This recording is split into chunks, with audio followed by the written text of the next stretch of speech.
Sir मैं एक serviceman हूँ और मुझे भी सर एसबीआई क्लर्क की इस बार बम्पर वैकेंसीज आई हैं। मुझे एसबीआई क्लर्क की तैयारी करनी है। सर मुझे भी गाइड करें, स्ट्रेटेजी बताएं किस तरह से एसबीआई क्लर्क की एज अ एक सर्विसमैन मैं यहाँ पे तैयारी कर सकता हूँ। नमस्कार दोस्तों, स्वागत है आप सभी का एक बार फिर से। आज के सेशन में हम लोग बात करेंगे एक्स सर्विसमैन की ओवरऑल वैकेंसीज के बारे में, क्या क्या आपको बेनिफिट सरकार की तरफ से दिए जा रहे हैं और किस तरह से आप तैयारी करेंगे। आज हम लोग एक एक मुद्दे पे बात करेंगे। अगर आप चैनल पे नए हैं तो चैनल को सब्सक्राइब जरूर कर लीजिएगा और इस वीडियो को मैक्सिमम शेयर भी जरूर करिएगा। सेशन के शुरू होने से पहले मैं अपना कुछ एक्सपीरियंस आपको शेयर करूंगा कि मैं कभी ऑफलाइन टीचर हुआ करता था और मैंने मुंबई के अंदर जो है वो कुछ इंस्टीट्यूट में बहुत अच्छे से गाइड किया हुआ है। मुझे बहुत खुशी होती थी कि मुंबई में एक हमारे डिफेंस के सर लोगों का एक पूरा क्षेत्र जो है वो कोलाबा का एक क्षेत्र था, जिसको हम लोग नेवी नगर बोलते हैं। और हमने डिफेंस का भी जो क्या कहते हैं एयरफोर्स का एक सब स्टेशन वहाँ था। तो सैटरडे संडे हमारे डिफेंस के सर लोगों का एक बहुत बहुत खतरनाक एक बैच पूरा भरा होता था और उसमें लगभग 100 एक्स सर्विसमैन सर, 200, 250, 300, और सभी के साथ मुझे पढ़ाने का, थोड़ा बहुत सीखने का बड़ा मजा आया। बहुत शानदार हमारे डिफेंस के सर लोग होते हैं और इतना कुछ लर्निंग बीइंग अ टीचर मैंने आप लोगों से बहुत कुछ सीखा है सर।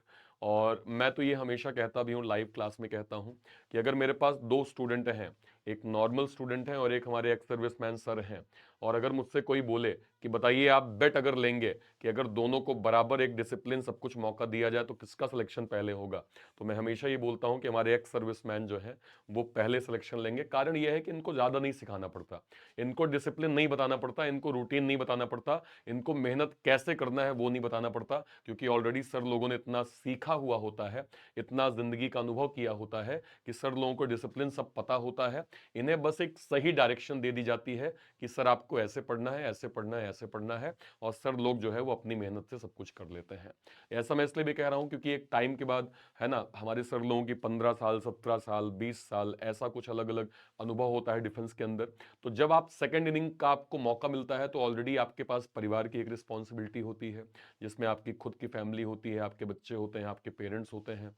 उन सब के बावजूद आप समय निकाल के स्टडी करते हैं, ये अपने आप में बहुत बड़ा डेडिकेशन है सर, और आपके डेडिकेशन को सर मेरा सलाम है। तो आज हम सभी जो है वो एक्स सर्विसमैन सर के लिए आज हम डिस्कस करेंगे कि आपके लिए क्या क्या बेनिफिट सर एसबीआई क्लर्क के अंदर आप लोगों को मिलने वाला है। देखिए, सबसे पहले हम शुरुआत करें सर कि आपकी वैकेंसीज यहाँ पे कितनी है। देखिए, टोटल 1361 एक्स सर्विसमैन और D ex serviceman total 600। Last की अगर आप बैकलॉग वैकेंसी देखेंगे 600 वैकेंसीज हैं। टोटल आपको 2570 वैकेंसीज इस बार एसबीआई क्लर्क में देखने को मिली है।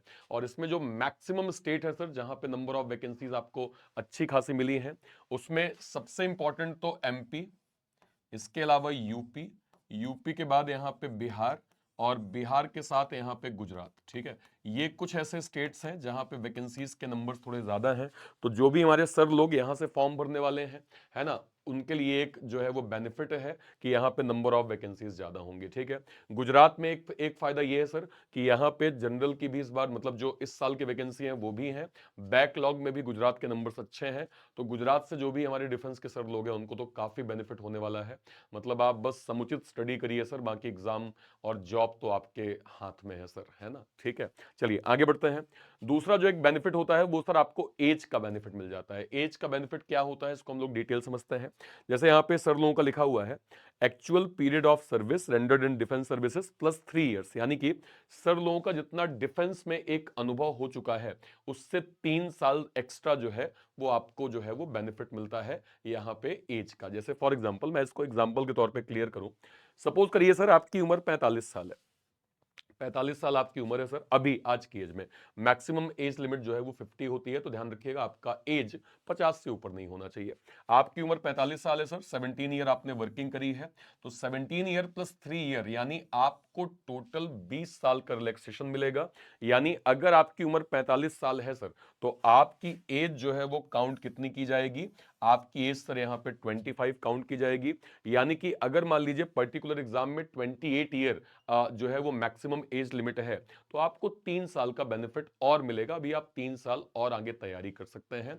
तो इस तरह से आप एज का कैलकुलेशन अपना प्रॉपर यहां पे कर सकते हैं। ठीक है, नेक्स्ट सर एक और चीज, एक यहाँ पे इंपॉर्टेंट चीज और है, एजुकेशनल क्वालिफिकेशन में एक इंपॉर्टेंट पॉइंट क्या लिखा गया है, matriculate ex-servicemen who have obtained the Indian Army Special Certificate of Education और corresponding certificate in the navy और एयर फोर्स। मान लीजिए ऐसे कोई मैट्रिकुलेट जो हमारे एक सर्विसमैन सर हैं, अगर आपने सर डिफेंस के अंदर सर्टिफिकेट ऑफ एजुकेशन या corresponding certificate in the navy और एयर फोर्स आपने पाया हुआ है sir, after having completed not less than 15 year of service, यानी कम से कम 15 साल की अगर आपकी सर्विस है, तो सर आप जो है इस फॉर्म को भर सकते हैं। मैट्रिकुलेट जो है वो एक्स सर्विसमैन सर होने के बाद जो है वो बावजूद आप इसको जो है वो अप्लाई यहाँ पे कर सकते हैं। तो ये डिफेंस की तरफ से आपको एक अच्छा खासा बेनिफिट यहाँ पे दिया गया है। ठीक है, नेक्स्ट पे आते हैं सर। अब बात कर लेते हैं सर कट ऑफ की। सर किस तरह से आप तैयारी करने वाले हैं, आपके कट ऑफ के नंबर क्या होंगे और आपकी स्ट्रेटेजी क्या होने वाली है। देखिए सर, मैं यहाँ पे एक आपको डेटा दिखा रहा हूं, किसी पर्टिकुलर स्टेट का 58 कट ऑफ गया, एसटी का कट ऑफ यहाँ पे 50 गया और आपका कट ऑफ सर यहाँ पे 38 गया। इवन सर किसी एक ईयर में जनरल 67 गया था, एसटी 48 गया और आपका कट ऑफ 17 था। बट 17 को मैं आपको दिखा रहा हूं कि 17 भी कट ऑफ गए हैं सर, बट हमारा टारगेट इन नंबर्स पे है। मान लीजिए किसी स्टेट का जनरल कट ऑफ 60 गया, एसटी का 43, आपका कट ऑफ जो है वो 37। यानी सर आपको जो टारगेट करना है प्रीलिम्स में, समझिए आपको जो प्रीलिम्स में टारगेट करना है सर, वो 40 से 45 ही करना है, जो बड़े आराम से हो जाएगा। आप समझिए, बड़े आराम से 40 से 45 आप स्कोर जो है वो कर सकते हैं सर, अगर आपकी स्ट्रेटजी क्लियर हो, जिस पे हम लोग आगे फर्दर बात करेंगे। ठीक है, अब बात कर लेते हैं सर मेंस की, कि मेंस में आपके नंबर क्या होने चाहिए। अब देखिए, मैं एग्जांपल लेता हूं, किसी स्टेट का कट ऑफ 79 गया सर, एसटी का 62 गया, आपका कट ऑफ सर यहाँ पे 54 गया है, इसको ध्यान रखिएगा। मान लीजिए सर किसी स्टेट का कट ऑफ जनरल का 76 गया और आपका कट ऑफ यहाँ पे 50 गया, मतलब सर आप देख सकते हैं अच्छा खासा डिफरेंस आपको मेंस में भी जो है वो कट ऑफ के दिए गए हैं। यानी आपको प्रीलिम्स में सर 40 से 45 नंबर चाहिए और मेंस में आपको सर 50 से 55 नंबर चाहिए ओवरऑल क्लियर करने के लिए। अब सर आपकी स्ट्रेटेजी क्या होगी, देखिए मैं यहां पे मानता हूं सर आपने 15 साल 17 साल या 20 साल की सर्विस करी है। अब एक टाइम देखिए सर, 15 साल आपने काम किया है, जाहिर सी बात है आपने पहले स्टडी करी होगी सर, लेकिन जब आप दोबारा किताब खोलते हैं तो आपके लिए बहुत सारी चीजें नहीं हो जाती हैं। जैसे रीजनिंग तो आप पहली बार सुन रहे होंगे, मैथ्स भी आपने जो पढ़ा था वो काफी टाइम बाद आप पढ़ेंगे। इंग्लिश ये है कि चूंकि डिफेंस सर्विस के अंदर जो है वो इंग्लिश एक इन जनरल जो है वो यूज होता है, तो कई हमारे डिफेंस के सर लोगों का इंग्लिश पे थोड़ा कमांड होता है, नहीं भी होगा उस पर भी हम लोग जो है वो डिटेल बात करेंगे। सबसे पहले सर आपको यहां पे क्या समझना है कि आपका बेसिक टारगेट क्या है। सर आपको 40 से 45 नंबर लेने हैं, आपका प्रीलिम्स का जो है वो डेटा है, 3 सब्जेक्ट होते हैं, मैथ रीजनिंग इंग्लिश। सर आपको इंग्लिश में 10 से 12 स्कोर करना है कम से कम, 10 से 12 सर, 30 नंबर में 10 से 12 मैं कुछ नहीं बोल रहा हूं सर, बड़े आराम से बन जाएगा। अभी हम लोग स्ट्रेटेजी पे बात करेंगे। और आपको सर मैथ और रीजनिंग में 16 से 20 करना है सर, ये बहुत आराम से हो जाएगा अगर आप स्ट्रेटेजी वाइज चलेंगे, ये नंबर्स आपके गेन हो जाएंगे। और मेंस की अगर मैं बात करूं सर, मेंस की अगर मैं बात करूं, इंग्लिश में आपका सर 40 में से 12-16 आपके अटेम्प्ट्स होंगे, आपके रीजनिंग में 12 से 15 अटेम्प्ट्स होंगे सर, आपके मैथ्स में 12 से 15 और जीए में भी आपका 15-18। देखिए सर, जीए तो वैसे ही हम जानते हैं कि बहुत वास्ट होता है, कुछ भी पूछ लेता है, उसमें अगर मैं आपसे 15 से 18 बोल रहा हूं तो एक नॉमिनल स्कोर है, जिसको आप स्ट्रेटेजी वाइज पढ़ेंगे तो आपको इसका बेनिफिट जो है वो मिलेगा। ठीक है सर, अब सबसे पहले आपको क्या करना है सर, पहले तो आप पास्ट को भूल जाइए, समय निकल गया सर, उसमें आप कुछ नहीं कर सकते हैं। आपने आपकी मैथ नहीं आती, आपकी इंग्लिश नहीं आती, इसको आज से पहले एक्सेप्ट करिए कि हाँ मेरे लिए मैथ चैलेंजिंग है, मेरे लिए रीजनिंग चैलेंजिंग है, मुझे ऐसा लगता है कि मैं पजल अभी नहीं कर पा रहा हूं, मुझे लगता है कि मैं मॉक टेस्ट को उतना फोकस से नहीं कर पा रहा हूं जैसा होना चाहिए, मुझे लगता है डीआई करने में मुझे प्रॉब्लम होती है। इन चीजों को आप पहले सर एक्सेप्ट कर लीजिए। ठीक है, मैं आपको इनिशियल लेवल पे कहूंगा सर कि आप अगर अभी नोटिफिकेशन देख के अभी स्टार्ट हुए हैं कि नहीं, अब मुझे एक फोकस टाइम टेबल के साथ मेंटेन करना है, मैं दो चीजें मानता हूं, या तो आपकी सेकंड इनिंग स्टार्ट हो गई है सर, यानी आपको टाइम अभी पर्याप्त मिल रहा है, घर पे बैठ के आप स्टडी कर रहे हैं, या फिर हो सकता है कि आप जॉब के साथ साथ भी अभी आपका बस जो है वो सर्विस पीरियड खत्म होने के उस पे है और आप जो है वो जॉब के साथ साथ भी 2 से 3 घंटे दे रहे हैं, पर सर आपको 2 से 3 घंटे देना पड़ेगा, इतना आप लोग देते नहीं है सर, है ना। तो 2 से 3 घंटे का रूटीन आपका फिक्स होना चाहिए। इन चीजों को अपनी लाइफ में ऐड करिए सर, इसका थोड़ा सा बेनिफिट आपको मिलेगा। कर रहे हैं तो बहुत अच्छी बात है। सबसे पहले अगर मैं बात करूं सर रीजनिंग की, देखिए रीजनिंग एक ऐसा सब्जेक्ट है जो आपने कभी नहीं सुना है, लेकिन सर रीजनिंग बहुत आसान होता है, बहुत आसान रीजनिंग होता है सर। आपको रीजनिंग के बेसिक फंडामेंटल्स को समझना है, लॉजिकल एबिलिटीज पे सर जो है वो बेसिकली बात होती है। बेसिक कॉन्सेप्ट बहुत आसान है। एक इंपॉर्टेंट टॉपिक इसमें पजल है सर। अगर आपने बैंकिंग का सिलेबस नहीं देखा है सर, तो आप बैंकिंग इंश्योरेंस एग्जाम में जो रीजनिंग में पजल का वेटेज है सर, वो लगभग 70% का है सर। 70% का मतलब आप समझे मैंने क्या बोला? मैंने आपसे कहा सर अगर रीजनिंग 100 नंबर का पेपर होता तो उसमें केवल 70 नंबर आपके पजल आते। इसका मतलब यह है सर कि आपको यह समझना है कि पजल का वेटेज काफी ज्यादा है, इसलिए पजल पे आपको ज्यादा से ज्यादा फोकस करना है। आपको बेसिक कॉन्सेप्ट सर कुछ टॉपिक के सीख लेने हैं, जैसे इसको आप कॉपी में नोट डाउन कर सकते हैं सर, आपके काम आएगा। सिलॉग, inequality, alpha numeric series, coding decoding, blood relation और डायरेक्शन, ये सबसे इंपॉर्टेंट टॉपिक है। और इसके बाद सर आपको सिटिंग और पजल पे प्रॉपर फोकस करना है। अब सिटिंग और पजल को आसान बनाने के लिए, सुपर इजी बनाने के लिए सर, सुपर इजी मतलब आपके लिए आसान नहीं सर, सुपर आसान करने के लिए सर मैं डेली 12 बजे एक सेशन लेता हूं, जहां पे हम लोग सर पजल को बिल्कुल बेसिक से सीखते हैं। सारे टाइप की पजल मैं करवाता हूं सर, उसकी पीडीएफ मैं आपको देता हूं, पीडीएफ आप डाउनलोड कर लेते हैं और पीडीएफ डाउनलोड करके अपने पास सेव कर लेते हैं, और सर डेली आप टाइमली उसको रिवाइज करते रहते हैं, आपकी पजल की प्रैक्टिस इंप्रूव हो जाती है। सर आज अभी मुझे आप कमिटमेंट करेंगे वीडियो खत्म होने के बाद कि सर चाहे कुछ हो जाए, मुझे डेली 12 बजे का सेशन इस चैनल के लाइव सेक्शन में जाके जरूर देखना है, और मुझे लाइव देखना है क्योंकि सर मुझे अपनी रीजनिंग को स्ट्रॉन्ग करना है। तो आपकी, और यहां सर लगभग आपको मैं कह रहा हूं 5 पजल की प्रैक्टिस करनी है, मिनिमम क्राइटेरिया मैंने बोला। यहां सर हम 10 से 12 पजल कर लेते हैं 1 घंटे के अंदर, जिसमें हमारी बेसिक कॉन्सेप्ट, तरीका, अप्रोच, स्पीड में कैसे सॉल्व करना है वो तरीके, और वो पीडीएफ डाउनलोड करके एक बार हम खुद से रिवाइज कर लेते हैं। मोर देन सफिशिएंट हमें कंटेंट यहां मिल जाता है सर। इसके बाद आपको 5 इनइक्वालिटी, 5 से लॉग, ठीक है, ऐसे 5-5 क्वेश्चन आपको जो टॉपिक मैंने बोले, इन टॉपिक्स को आप करते जाइए। डेली का टारगेट आपने सेट कर लिया कि मुझे 5 सिलॉग, 5 इनइक्वालिटी, 5 अल्फा न्यूमेरिक सीरीज। अच्छा, इसका भी सॉल्यूशन है सर। आप चाहते हैं कि मैं ये कंटेंट मुझे कहां से मिले? सर मैं एक और सेशन लेता हूं जो कि डेली सुबह 10 बजे होता है। इन डेली 10 बजे में आपको सर कंप्लीट मिसलेनियस रीजनिंग मिलती है, कंप्लीट आपको मिसलेनियस रीजनिंग यहां पे मिलती है सर, जहां पे हम कंप्लीट जो है वो टॉपिक वाइज सेशंस में डेली 5 सिलॉग, 5 इनइक्वालिटी, 5 अल्फाबेटिकल सीरीज, 5 जो है वो substitutional coding, complete set of blood relation, complete set of direction, complete set of rank puzzle. तो आप मुझे सुबह 10 बजे और 12 बजे फॉलो करिए सर। यहां पे आप कॉन्सेप्ट को सीखिए, पीडीएफ डाउनलोड करिए, उसको सेव करिए, रिवाइज करिए, और इसको रेगुलर करते जाइए, आपकी रीजनिंग बेहतर हो जाएगी। तो मुझे उम्मीद है सर सभी की रीजनिंग का कॉन्सेप्ट तो क्लियर हो गया होगा, ठीक है। नेक्स्ट पे आते हैं सर। अगला सेक्शन देखिए सर, मैथ्स को आपको समझना पड़ेगा। मैं फर्ज करता हूं कि आपको मैथ्स जो है वो नहीं आ रही है, ठीक है।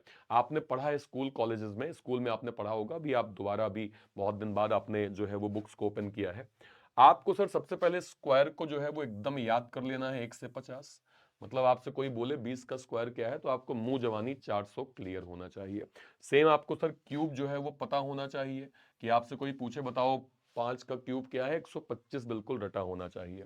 टेबल सर आपको याद होने जो है वो हो जानी चाहिए। परसेंटेज टेबल आपको याद हो जानी चाहिए। इसके बाद सर आपको नंबर सीरीज, सिंप्लीफिकेशन, अप्रोक्सीमेशन, ये मेन टॉपिक है सर। आपको सर 35/35 करने का कोई सेंस नहीं है, है ना। मैंने आपको टारगेट दे दिया कि आप 15-18 भी कर लेंगे, that is sufficient for your cut off sir, sufficient है। तो आप जो है वो पहले इन टॉपिक्स में अपनी पूरी कमांड बनाइए। जब ये टॉपिक आपके हो जाए सर, तो डीआई पे फोकस करें, और डीआई वो सिलेक्टेड डीआई जो आपके एग्जाम में पूछी जाती है उनको आप फोकस करें, आपको इसका बेनिफिट मिलेगा, ठीक है। इसके बाद अगेन सर सेक्शनल टॉपिक मॉक्स की आपको प्रैक्टिस करनी है। सेक्शनल टॉपिक आप दीजिए, है ना, नंबर सीरीज के आपने 5 मिनट के 15 क्वेश्चंस का सेक्शनल हर एक वेबसाइट में आपको मिल जाएगा। अभी पीडब्ल्यू ने भी जो है वो बैंकिंग वाला ने स्पेशल जो है वो टेस्ट सीरीज लॉन्च करी है, वहां भी आपको सेक्शनल टेस्ट मिल जाएंगे। तो सेक्शनल टेस्ट को आप ज्यादा से ज्यादा दीजिए ताकि ये कॉन्सेप्ट आपके क्लियर हो, क्योंकि एट द एंड आपके लिए स्पीड यहाँ पे इंपॉर्टेंट है, ठीक है सर। अब इंग्लिश की बात कर ले सर। इंग्लिश में आपको क्या करना है? देखिए इंग्लिश में दो चीजें, या तो आप न्यूज़पेपर डेली 1 घंटे पढ़ने का समय दीजिए, या कोई आपके जो भी बेस्ट टीचर हैं उनसे आप जो है वो एडिटोरियल का सेशन डेली लगाइए 1 घंटे का, जहां पे वो रिस्पेक्टिव जो टीचर हैं वो आपको कंप्लीट एडिटोरियल सिखा देते हैं, क्या क्या एडिटोरियल में आया है, आपको पढ़ना कैसे है, उसमें क्या इंपॉर्टेंट है, क्वेश्चन कैसे बनते हैं, आंसर कैसे होगा। वो पीडीएफ प्रोवाइड करते हैं तो मोर देन सफिशिएंट है। उन पीडीएफ को एक बार रिवाइज कर लीजिए, उनको अच्छे से देख लीजिए, कोई कॉन्सेप्ट गड़बड़ हो रहा है उसको क्रॉस चेक कर लीजिए। बट अगर आप इसको डेली रिवाइज करेंगे आपको फायदा होगा। डेली आपको 5 सर जो है वो नए वर्ड्स, क्योंकि 5 वर्ड्स वोकैब के भी क्वेश्चन काफी पूछे जाते हैं, तो जो एडिटोरियल आप पढ़ रहे हैं आपको रिस्पेक्टिव टीचर एडिटोरियल के सेशन में बता देंगे, और नहीं बताएंगे तो आप खुद से पढ़ रहे हैं तो वहां से आप निकाल लीजिए, है ना। पर अगर आप एडिटोरियल का कोई सेशन करते हैं तो वो आपके लिए काफी बेनिफिट होगा। इसके बाद सर कुछ चीजें आपके लिए पढ़नी जो है वो जरूरी है, जिसको मैं आगे बताऊंगा कि टॉपिक वाइज आप इसको किस तरह से देखिए। एक तो आरसी का सेक्शन हो गया, फिल इन द ब्लैंक्स हो गया, पैरा जंबल हो गया, ठीक है, ग्रामेटिकल एरर्स के सवाल हो गए। इन सभी को अगर आप रेगुलर बेस पे प्रैक्टिस कर रहे हैं और सेक्शनल मॉक दे रहे हैं तो आपको इसका बेनिफिट सर काफी ज्यादा, काफी हद तक जो है वो यहाँ पे होने वाला है। लेकिन इसके लिए आपको सर बिल्कुल ये इस चीज को आप मानिए, सर आपने आज मेरी बात सुन ली, कल से पढ़ना स्टार्ट कर दिया, 2 दिन पढ़ना स्टार्ट किया कर दिया, फिर आपकी ड्यूटी आ गई, आपने कहा ड्यूटी में ज्यादा वर्क है सर, अभी मैं नहीं जो है कवर कर पाऊंगा। सर आपको मेक श्योर करना है कि आपकी कंसिस्टेंसी ब्रेक ना हो सर। जो है कंसिस्टेंसी ब्रेक ना होने का फायदा बहुत होता है सर। आप अगर लगातार पढ़ते जाते हैं तो वो आपके रूटीन का हिस्सा हो जाता है, और एक टाइम के बाद आपको मजा आने लगता है कि कैसे पढ़ना है, कैसे सॉल्व करना है। इसलिए मेक श्योर करें सर कि आप कंसिस्टेंट अपनी स्टडी करें, है ना। हार्ड वर्क आपको करना ही, आपको मालूम ही है। तो रीजनिंग का कंप्लीट मैंने आपको ये जितना भी शेड्यूल है सर, हमें क्या करना है, डेली 12 बजे हमें पजल वाले सेशन पे जाना है, और डेली हमें 10 बजे मिसलेनियस वाले सेशन पे जाना है, जो कि हमें इस चैनल के लाइव सेक्शन में यहाँ पे मिल जाएगा। तो ये हमें डेली करना है सर, रीजनिंग का वन स्टॉप सोल्यूशन। मैथ्स के लिए आपको 10 सिंप्लीफिकेशन, 10 अप्रोक्सीमेशन, 10 बोथ रॉन्ग और missing DI, 5 quadratic, 5 DI, 15 arithmetic के क्वेश्चंस आपको प्रैक्टिस करने हैं, और इसके बाद आपको सेक्शनल मॉक्स को भी देना है, ध्यान रखिएगा, ठीक है। इसके बाद सर इंग्लिश की अगर हम बात करें तो आपको यहाँ पे एडिटोरियल, जो कि मैंने बता दिया कि आप खुद से पढ़ सकते हैं, या फिर आप जो है एडिटोरियल का कोई सेशन लगा सकते हैं। इसके अलावा 5 फिलर्स, 1 आरसी, 2 सेंटेंस रीअरेंजमेंट, या फिर 5 sentence spelling error, close test, parajumble, और इसके बाद आपको सेक्शनल मॉक देना है। ये आपकी स्टडी को बेहतर करेगा। इसको रूटीन में आपको लिखना है कि मुझे कैसे फॉलो करना है, ठीक है सर, ओके। करंट अफेयर, देखिए एक चीज मैं और कहूंगा, मॉक टेस्ट आपको पहले तो आपको सेक्शनल मॉक देना है, हर एक टॉपिक को आप पढ़ते गए, उसके बाद आप उस टॉपिक का सेक्शनल मॉक दे रहे हैं।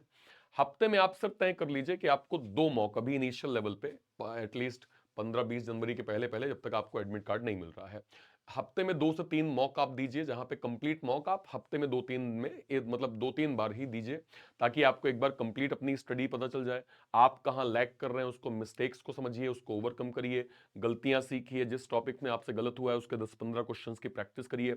एक बार ये प्रैक्टिस का फॉर्मेट आपको क्लियर हो जाएगा ना, तो चीजें आपके लिए आसान होनी स्टार्ट हो जाएंगी। करंट अफेयर इंपॉर्टेंट चीज है सर, करंट अफेयर को आपको अभी से पढ़ना होगा। डेली 1 घंटे का समय आप करंट अफेयर का कोई भी सेशन सर, है ना, आपको अलग अलग जो है वो रिस्पेक्टिव टीचर मिल जाएंगे, जिनका आपको समझ में आता है, जिनसे लगता है कि नहीं यार इनसे मैं पढ़ूंगा, मेरे कॉन्सेप्ट क्लियर होंगे, उनका सेशन करिए। वो पीडीएफ प्रोवाइड करते हैं, उसको डाउनलोड करिए, रिवाइज कर लीजिए सर, अगले दिन फिर एक बार रिवाइज कर लीजिए। हफ्ते में रूटीन बनाइए कि मुझे कुछ कंटेंट को वापस रिवाइज करना है। जितना आप करत करत अभ्यास के जड़मति होत सुजान, और असरी आबद जात है सिलपत परत निशान, जितना इस चीज को करते जाएंगे आपको ही सबसे ज्यादा बेनिफिट, सबसे ज्यादा फायदा होने वाला है सर। तो इसको लगातार जो है वो अप्लाई करते जाएं, ठीक है सर, ओके। आगे बढ़ते हैं। अब सर इंपॉर्टेंट चीज आप लोगों के लिए क्या है, देखिए प्री और मेंस का अंतर क्या होता है, पहले आप ये समझें। आपके लिए सर 40 नंबर प्री है, 50 से 55 नंबर मेंस है। 40 नंबर में वैसे तो देखिए कट ऑफ एसबीआई क्लर्क की कितनी जाती है, आपने अगर लास्ट ईयर का डेटा देखा होगा 70, 80, 85, सोचिए 85 कट ऑफ गई है, और मैं आपसे कह रहा हूं कि आपको 50 के अंदर ही मार्क्स लाने हैं। आराम से कर सकते हैं अगर आपने इन रूटीन्स को फॉलो कर लिया। प्री और मेंस में सर लेवल ऑफ डिफिकल्टी का डिफरेंस होता है, जिसमें प्री में जो एग्जामिनर होता है वो सिर्फ और सिर्फ आपकी स्पीड को चेक कर रहा होता है। हालांकि आपको वहां भी स्पीड में नहीं करना है, आपको 35/35 टारगेट नहीं करना है। आप सिलेक्टेड 20-22 नंबर करके आराम से निश्चिंत होकर बैठ सकते हैं सर, कोई दिक्कत नहीं। मेंस में क्या होता है, मेंस में sir they check the deep understanding of particular topic in quants as well as logical critical reasoning. यानी कि मेंस में सर टाइम टेकिंग पैटर्न होता है। मेंस में आप स्पीड में सॉल्व नहीं कर सकते हैं, आप 100% गलत कर जाएंगे। अगर आप किसी भी क्वेश्चन को मेंस में स्पीड में जैसे आपने प्रीलिम्स में किया है वैसे ही करेंगे सर, 100% गलत कर जाएंगे। इसलिए ये गलती आपको बिल्कुल नहीं करनी है। ठीक है सर, ओके, आगे बढ़ते हैं। First attempt any mock test, then solve each and every question of that mock where it takes 2 hours or more because it will enhance your mind power and boost your understanding ability to a जो है वो particular topic. यहाँ मैं आपको क्या indicate कर रहा हूँ, मैं आपसे ये कह रहा हूँ सर कि आपने कोई एक कंप्लीट मॉक दिया, उस मान लीजिए 1 घंटे का आपने प्री का मॉक दिया सर, लेट सपोज 100 नंबर का पेपर है, मैं मान लेता हूँ कि आपके 30 नंबर आए सर, एज्यूम करता हूं 30 नंबर आए। आपको करना यह है सर कि उस 70 क्वेश्चन जो आपसे गलत हुए हैं, आपको सर हर एक क्वेश्चन देखने हैं, हर एक मिस्टेक्स को समझना है, उन मिस्टेक्स के टॉपिक्स को फाइंड आउट करना है, उन टॉपिक्स के 10 क्वेश्चन की प्रैक्टिस कर लेनी है। ये अगर आप करेंगे ना सर, ये आपके 10 मॉक देने से बेहतर, एक मॉक को आपने इतना बढ़िया प्रैक्टिस कर लिया कि जब आप अगला मॉक देंगे तो आप कॉन्फिडेंट तरीके से मॉक दे। देखिए सर, मॉक देने से सिलेक्शन नहीं होते सर, मॉक को एनालिसिस करने से सिलेक्शन होते हैं। कहते हैं स्पिरिचुअल में एक लाइन है सर कि दुनिया की तरफ भागोगे तो स्पिरिचुअलिटी आपको नहीं समझ में आएगी, लेकिन खुद में जितना अंदर जाते जाओगे आप स्पिरिचुअलिटी का मतलब समझ जाएंगे। यानी कि आपको मैं कह रहा हूं मॉक टेस्ट देना sir, mock test selection assure नहीं करता है कि आपने आज मॉक टेस्ट दिया फिर कल देंगे फिर परसों देंगे, फिर ऐसा नहीं सर। आप एक मॉक दीजिए, उस मॉक को देने के बाद जो आपसे गलत हुआ है उसको एनालिसिस करिए और डीप एनालिसिस करिए। उसमें भले आपको प्री में मॉक देने में 1 घंटे का समय लगे, लेकिन उसको एनालिसिस करने में अगर आपका 2-3 घंटे जाता है, कोई दिक्कत नहीं सर, ये सुपर इन्वेस्टमेंट है सर, सुपर इन्वेस्टमेंट है आपके लिए, आपकी स्ट्रेटेजी के लिए और आपके माइंड पावर को बूस्ट करने के लिए। तो ये आपको सर प्री में भी करना होगा, मेंस में भी आपको करना होगा सर। ठीक है सर, ओके। और ये कुछ ऐसे रूटीन है जिनको आपको सर फॉलो करना है। ये रूटीन क्या है सर, मैंने वैसे आपको ऑलरेडी बता दिया है, पर ध्यान रखिएगा आपका टाइम टेबल स्ट्रिक्ट होना चाहिए सर। पजल गेम चेंजर होता है, इसको आपको भूलना नहीं है। पजल का रूटीन मैंने बता दिया है, वंस अगेन मैं रिपीट कर देता हूं। डेली हम सर दोपहर में 12 बजे इस चैनल के लाइव सेक्शन में जाके पजल का स्पेशल शो करेंगे और डेली सुबह 10 बजे सर हम मिसलेनियस रीजनिंग के पैटर्न्स को यहाँ पे सीखेंगे। ठीक है सर, उसके अलावा हमें सेक्शनल टॉपिक्स मॉक्स देने हैं, ध्यान रखिएगा।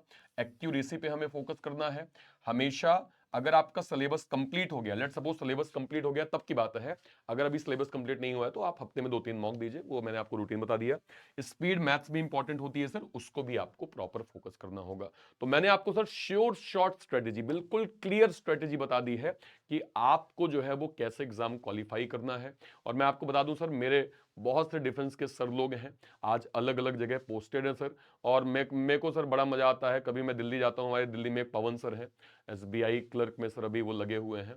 तो वो हमेशा मुझे, अरे सर आओ सर चलते हैं कभी कैंटीन, अरे सर आओ, तो वो एक जो सर ये प्यार बड़प्पन जो एक होता है ना सर, जो मिलता है बीइंग टीचर, मुझे बहुत खुशी होती है सर। आप सभी लोग मुझसे उम्र में बहुत बड़े हैं सर, लेकिन बहुत कुछ सीखने को मिलता है मुझे।